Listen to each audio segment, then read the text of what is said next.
মানবিক কাজ আছে, সেই কাজগুলো আমরা করার চেষ্টা করি ইনশাল্লাহ। আমরা আগামী দিনে তারেক রহমানের নেতৃত্বে সেই কাজগুলো করব, যদি আপনারা সেই সুযোগটা তৈরি করে দেন। আপনারা মেন্টালি প্রস্তুত রয়েছেন, আপনারা এখন পর্যন্ত সিদ্ধান্ত নিয়েছেন আগামী দিনে খালেদা জিয়া নাই, জিয়া রহমান নাই, তারেক রহমানকে আমরা দেশের প্রধানমন্ত্রী বানাবো ইনশাআল্লাহ। প্রতীকে নির্বাচিত করে ভোটটা দিয়ে আমি আপনাদের কাছে দোয়া চাইতে আসছি, সালাম দিতে আসছি।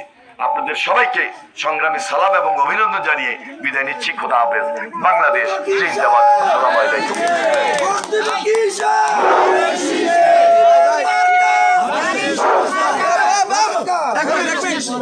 এখানে যারা আছে এরা ফার্স্ট টাইম আপনারা দেখছি, আর কখনো আপনার ফেস হয় নাই, ফেস টু ফেস হয় নাই। দেখেন না, আমি মহিলা বৈঠক করছি, এই যে কে কে গেছেন উঠান বৈঠকে, অনেকে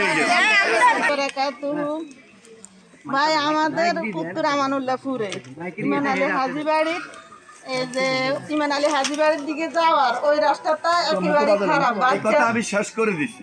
মহিলাদের কিছু দাবি আছে। রাস্তার কাজ আমার আমরা কোনো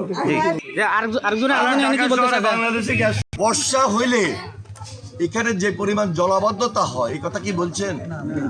তাহলে এখানে খাল খনন করি, এই পানিটা যদি আমরা ড্রেনে চলে যায়, খালে চলে যায়, তাহলে বাচ্চা কাচ্চার অসুখ বিসুখ হবে না, বাড়িতে সুন্দরভাবে থাকতে পারবে। আরেকটা হলো মান সম্মান ইজ্জত নিয়ে স্বাভাবিক জীবন যাপন করা, এটা হলো প্রথম।